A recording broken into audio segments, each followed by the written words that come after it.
Yeah.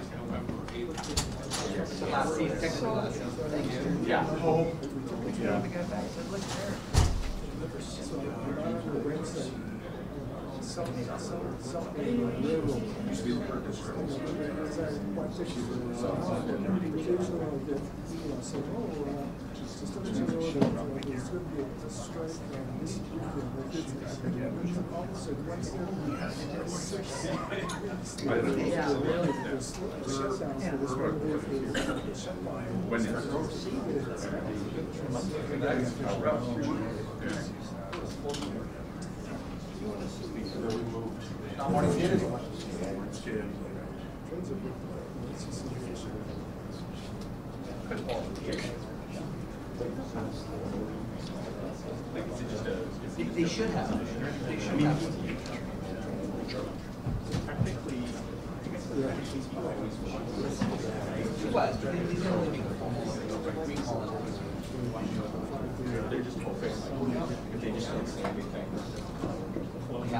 Oh, I know. I know that you know. This thing way too safe.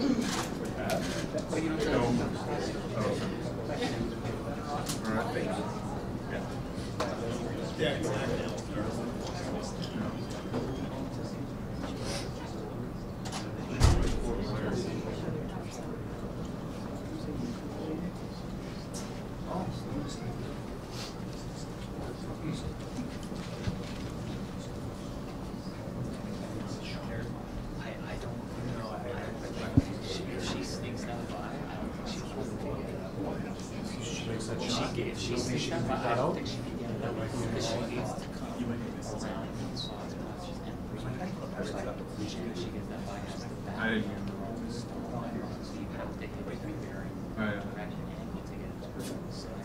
Oh, sure.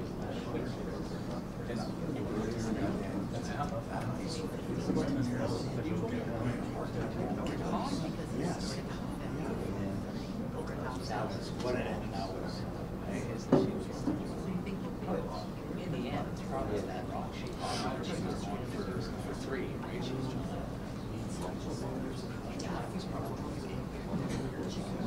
trying to give it to home. They were like taking out cars and running them to the actual tanks. They were already told that.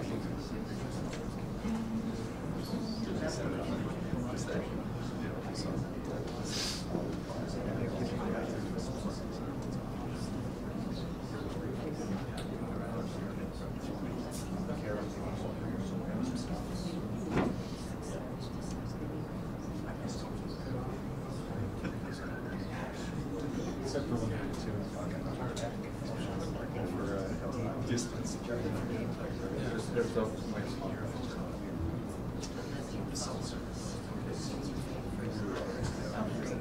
no, we have to bring it around.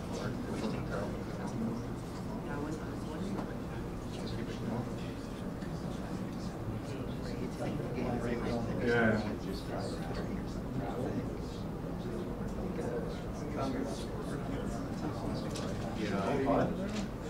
Huh?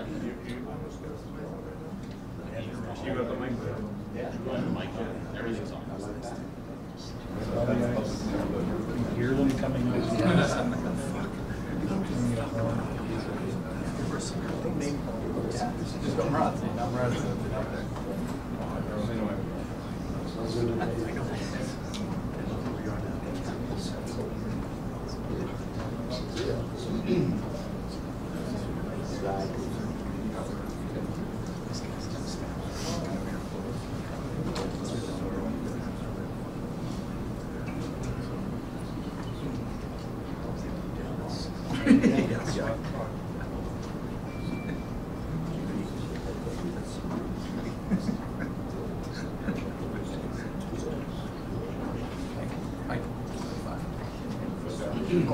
I know. Eating into the 50-minute allotment. yeah. Relate yet? I'm not over there. How was your flight? Yeah. Thanks, guys. Hold it up for you. Remember Mike asked, how was your flight? Thanks, guys. That's it. See you next season. Last one, guys. One more, guys. Mike, you gotta do the, when did you know that you wanted to be a commissioner? Yeah. Your first memory of hockey. Yeah. That's right. I can't remember exactly.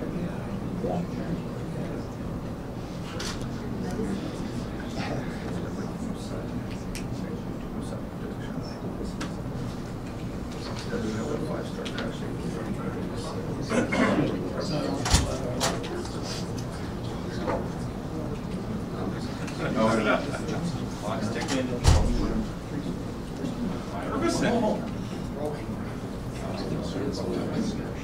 Oh, yeah. It's your job. These are. Yeah. My phone needs so.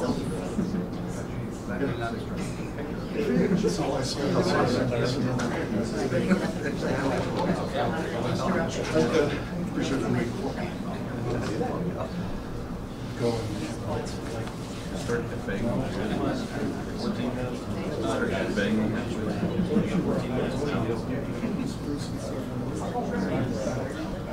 Smack. Bumped into like Hallmark or some shit and shot it. Just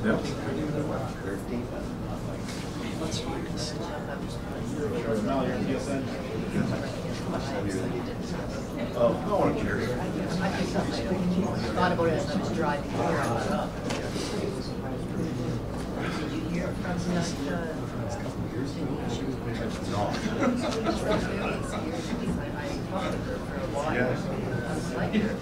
Well, yeah, I'll reach out to her again. Did I get her emails? No, I gave her yours. Okay, maybe send me hers. Okay. I've had a few people send me. Let's get this mixed up. What about Jimbo? Oh, she's doing two different spots. It's her first year. I just don't have the schedule.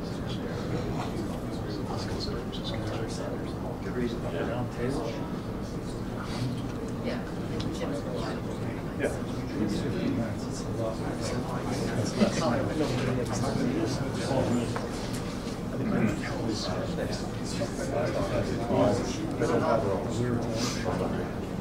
I'll send you hers.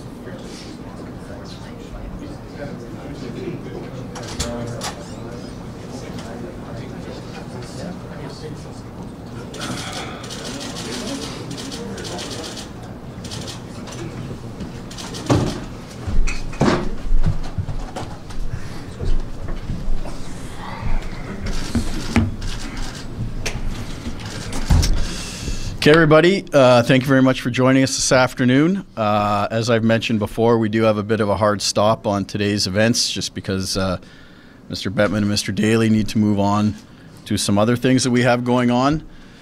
So I'd like to welcome NHL Commissioner Gary Bettman and Deputy Commissioner Bill Daly. And without further ado, we'll get towards questions. Whoever has their hand, they'll ask one. And then if we get through all of them, there'll be a second one. But please just keep your questions to one at a time for now. Go ahead. Identify yourself, please, so they know who's asking the question. Sean Reynolds with Sportsnet. I was wondering, from your perspective or what you've gleaned from this is a fan base that packed this building for 9 straight years. What's your understanding of what's changed and why people are staying away? I'm glad you asked that question because I think there was a lot of speculation as to why I was here today and even what I'm thinking in anticipation of being here today. This is a place, Winnipeg, where hockey matters. I believe that this is a strong NHL market. I believe that ownership has made extraordinary commitments to the Jets, to this arena, to the downtown area, involving hundreds of millions of dollars. And I'm not sure why people are now speculating that somehow they're not going to be here. At the end of the day, we could go through a litany of reasons that either are true or speculated to be true as to how the attendance situation got to where it is. Kind of doesn't really matter because teams go through different ups and downs. I believe that the season ticket base and the attendance will evolve back to where it was. I was quoted in 2011 saying, for this to work well, the building's got to be full, and that's true. And I know that Mark Chipman and David Thompson aren't interested in just surviving in the NHL. They want to thrive along the lines of how the team's playing this year. And this will get sorted out. I don't view this as a crisis, but I do believe, as with any team in any market, there needs to be collaboration between the community and the fan base and the club. And I believe ultimately it will be here. And Mr. Bettman, Richard Kluche from 680 CJOB, very interested in your role and Mr. Daly's role in those meetings today and the message from the NHL that you're saying to people here, because as you know, there's a spirited fan base here that knows about that deal we made with you in 2011, and that somehow we all chained our computers together to get tickets, and that somehow maybe the corporates aren't playing the role that they should be. What's your role in messaging today? Well, we weren't delivering messaging today. We sat on a number of panels with Mark Chipman and with Sarah, and we answered questions and addressed what was on people's mind. But the message is no different than what I just said in response to the first question. You want to add anything to that? No. Listen, obviously the attendance needs to improve, but it will. I have a confidence in the organization, and as importantly, I have confidence in this community. Gary, Jacob Stoller from the Hockey News. I'm curious, in meeting with corporate leaders today in Winnipeg, what have you learned, or what was the conversation like, and did anything that you hear surprise you? Everybody seems to be operating under the assumption that we're here today to address a particular need or concern. I try to get to as many buildings throughout the league in the course of every season. If you remember correctly, I was here a year ago for Philippine Heritage Night.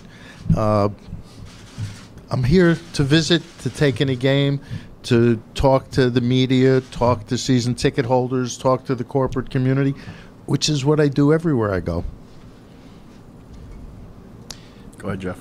Josh Crabb with CBC Manitoba. Commissioner, Mark Chipman has been quoted as saying he wants season tickets to improve, get back to the 13,000 mark. Is there sort of a timeline that you would like to see in terms of things improving here and getting attendance back to where it was? Actually, we all do. I share Mark's view, but Mark isn't issuing any deadlines. He's focused on what he can do to make sure the fan base is maximally engaged, and I applaud the effort. But again, we're not operating under the Sword of Damocles or on a razor's edge. This is part of the evolution of what franchises sometimes go through. I remember a number of other Canadian franchises, for example, some of them considered to be small market, where the season ticket base aged out and they had to go rebuild it with younger fans. It happens. Let's be clear about something. Okay, I believe that this is a strong NHL market, and it will adjust. Hi, Jeff Kerbison from Manitoba Inc. magazine. You mentioned evolution. I'm wondering what your opinion is of the evolution of True North, which 12 years ago was sort of a one-trick pony. It had a hockey team, it had a building, and now it is a multi-billion dollar real estate developer with 8 buildings downtown, of which the True North... More to come.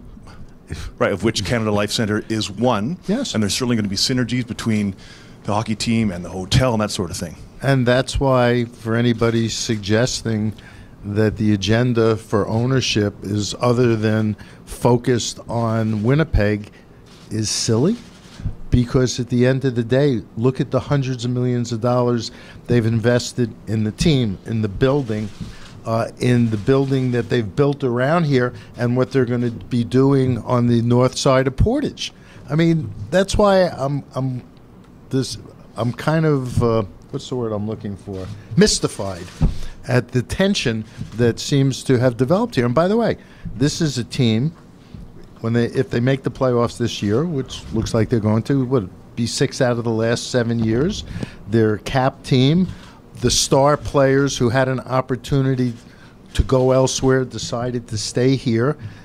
Those are the substantive things that deliver the message that everybody seems to be focused on. Want to add anything? No, I mean, what I'd say is this is a team that's widely regarded around the league as a model franchise.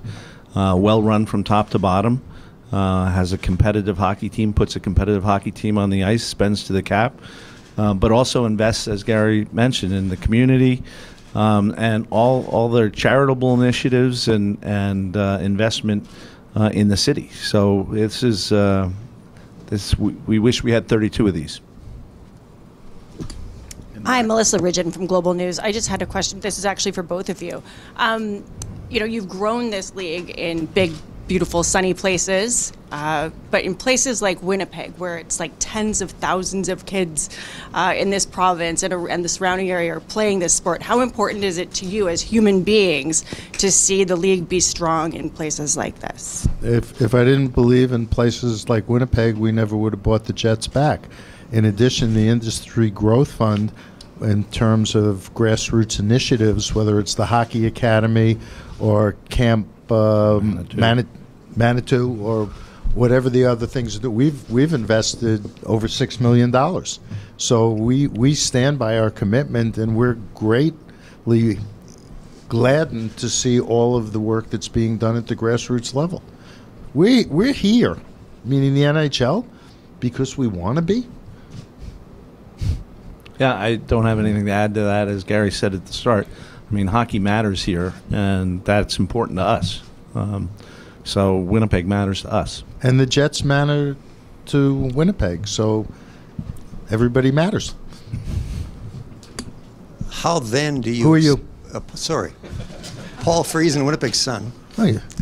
Okay. So I knew that, but I thought if everybody else was identifying themselves, you should too. Appreciate that.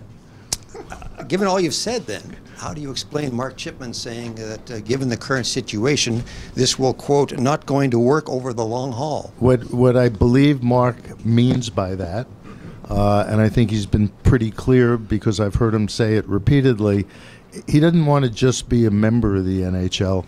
He wants a team that has the foundation for success. He wants to be competitive every year. He'd like to bring the Stanley Cup to Winnipeg.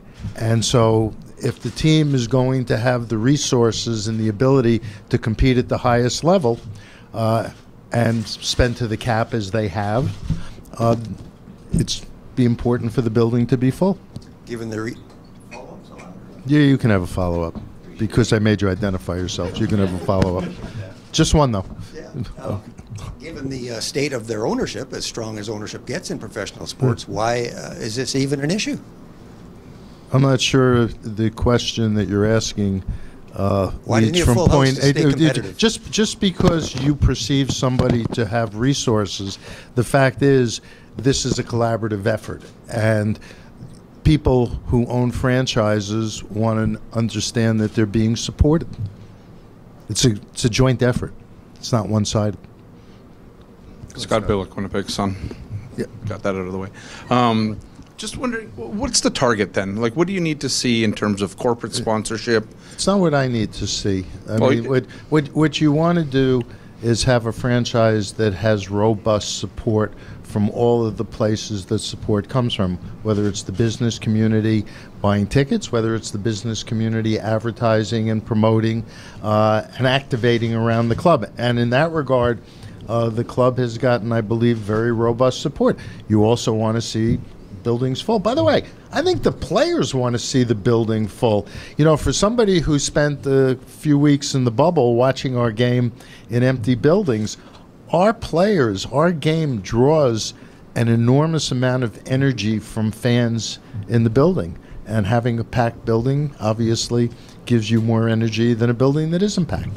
So 15% corporate support is robust? Well, no. I was talking about the advertising. The way the season ticket base got created is probably an anomaly because they sell out in 15 minutes. And so there wasn't a need or an opportunity for corporate support at the beginning. But again, that's where I started. How we got here doesn't matter. It's how we evolve from here. And I have every confidence in this market and this organization.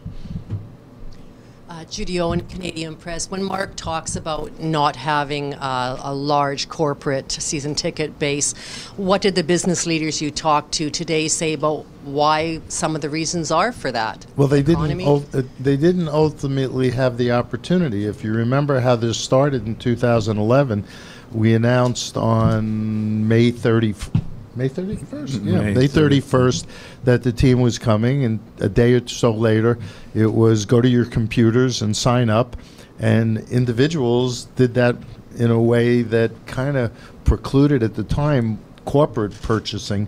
And if they had it to do over, maybe they would have held back 4,000 or 5,000 tickets and sold them as part of corporate packages. They didn't, but that's history. So we are where we are, and we move forward.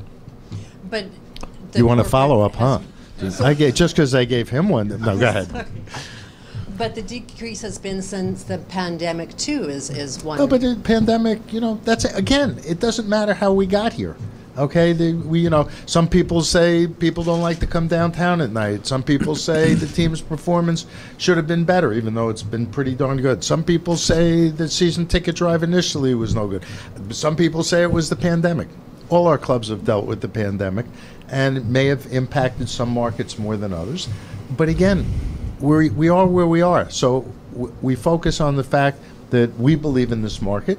Ownership believes in this market. This is a strong organization that will do what it needs to do to adjust, and I believe this community will adjust. Go ahead, Murat.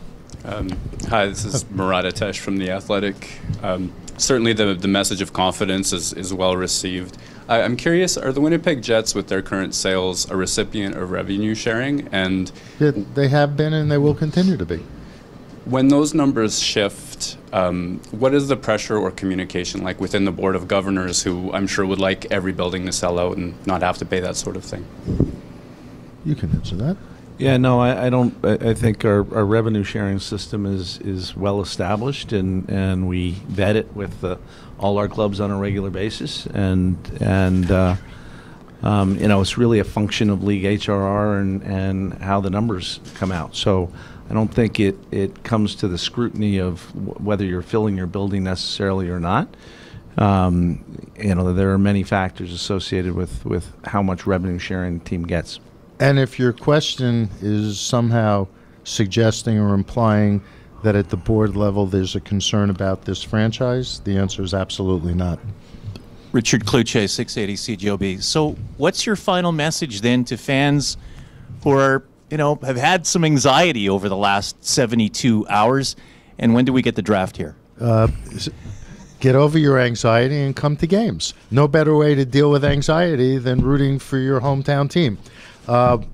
Actually, when that hotel across the street finally gets built, I think we'll have a better opportunity to focus on the draft. We need a little more hotel space. That building, the new hotel, got hung up during COVID. I understand the spring they're supposed to start constructing it, and then we can figure out what to do. Okay, guys. Thank you very much. Thank you. Thank you, everyone. Appreciate your cooperation. For those cameras that are here, you can now follow Gregor, move out the entrance to the rink that the refs come out, and go on the camera on the carpet there. That's for the TV cameras. The stills are up in the VOMs. Those media that want to watch Gary and Mark and Mr. Daly, you can head to the press box and find a seat up there. We'll probably be starting in about 10 minutes there. Okay, thank you.